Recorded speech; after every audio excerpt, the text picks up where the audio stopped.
AJ Barnes and this is Jonathan McKinney. Yes, it is. Today we're going to be talking to you on writing, talking and dog walking about 3-act structures. Right. The 3-act structure is what you use to tell your story. It's like a framework for your story and how you move the plot along in a controlled and sensible way that makes your story make sense. Now, I want to quickly say that it is not massively important that you adhere to this. Yeah, there's fluidity with it. It's got to be helpful, and if it isn't helpful, then question whether you want to use it. It's basically a really good guideline on how to tell your story, and there's wiggle room. It doesn't have to cohere to specifics, but basically if you follow this structure, you can move your story from beginning to end in a really concise and sensible way. In a really satisfying way for your audience or your reader. So the metaphor for the 3-act structure, the dog has spotted birds now. Yeah, it's not our not our construction, but it's a really good one that makes sense. Yeah, which is that you spend your first act putting your guy up a tree, you spend your second act throwing stones at him, and then you spend your third act getting him back down again, right? So that's the most simple form of this. And it's a really effective way of describing it. Apply pretty nicely. Molly, this way. So the film that we are going to use, because films are more likely to follow this structure than books, there is more fluidity with books, but it's still a good guideline for books. It is, but the film we're going to use to describe this is Die Hard. Yeah. And one of the reasons it's such a perfect film, not because it's such a perfect film, which it is. It is, it's very good. It's like one of the best films and we can ever. watch it now. But one of the reasons it's so perfect is because you spend the first act putting your guy up the tower. Yep. The second act throwing stones at him up the tower. And then the third act getting him down the tower. Exactly. So if you're unfamiliar with Die Hard, I'm going to explain the first act with a little bit of what's going on. Yeah. So it follows John McClane, a New York City cop. New York cop with a bloody-blah list of bad guys he hasn't put away, whatever. Who goes to LA to meet his estranged wife, Holly. Yep. And he goes up the top of her tower where she works to her office, and he has to go through meeting her colleagues and her boss, and they have their relationship issues going on. Obviously she's moved to LA, he's in New York. His goal in the first act of this, the reason he's there is to win back her love. Yes, and we see, don't we, the elements, that way. We see the elements of the emerging plot through that first act, don't we? Exactly. We've got the criminals sort of getting in. You start seeing the bad guys coming into the building. Yeah. You start seeing that there's more going on than just winning back the love of his life at Christmas. Yep. But yeah, your first act is that it is him being sent up the tower and why he's going up the tower. His initial goal is to win back Holly and then essentially come down the tower with Holly. Yeah, so for the purpose of this example, I would say that the first act ends when the terrorists announce themselves and start shooting people, and it's very exciting. It is. I think we should watch it later. I know, it's so good. So yeah, John McClane is obviously not with the rest of the group at this point, so he's able to get himself away. He's gone to a bathroom to have a shave and clean himself up and give himself a pep talk about you know, winning back his love. Yeah, making fists with your toes and stuff. Yeah, that's why he's barefoot. Yes, which is great. Another thing, very quickly, is that the foreshadowing, the setup and payoff in Die Hard. Oh my God, we should. You know what? We're going to do another video on setup and payoff. We will, and we have got to talk about Die Hard for that because it's just there's loads. It's such a good film. Yeah, the watch, the fact that the cop hasn't shot anyone since he shot a kid.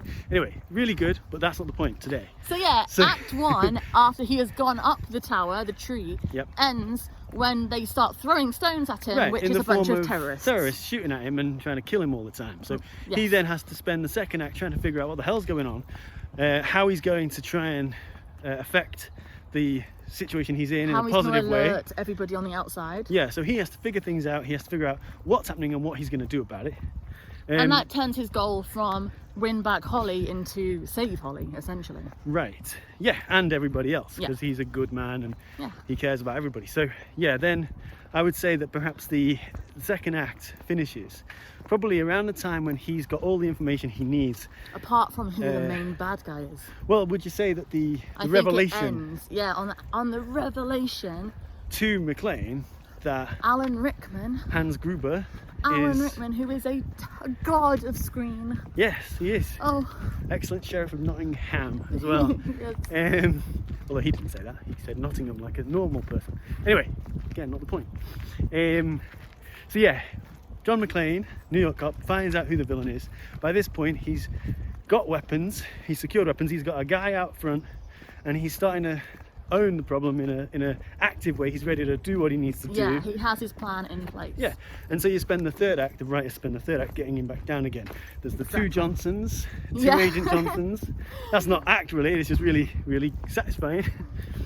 And yeah, so he proves that he isn't crazy because the police outside, other than his main guy, think he's just a random. Yeah, this is from a classic era where the lone police sort of officer always has to go do battle with idiot superiors, which, you know, is also parodied with McBain in The Simpsons. Yeah. But it's parody because it's good. It is, but it's classic and it's really entertaining. So as it pertains to the three acts, yeah, if you find that helpful, run with it.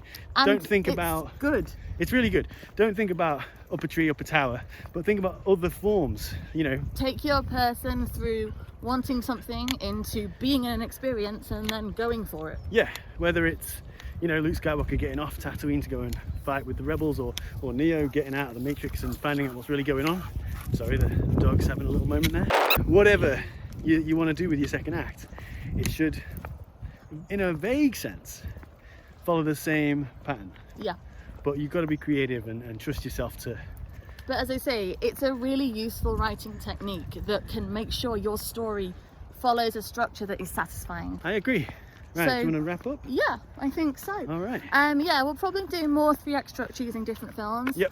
And different structures that you can follow, because there's others. Yes, there are. 4-act and things. Yeah, ensemble stories require a completely different perspective when it comes to acts. Yeah, but you know, for a basic writing your story, 3-act structure is a classic for a reason. Yeah. So if you would like to ask us a question, drop a comment down below, because we are trying to answer as many questions as we can.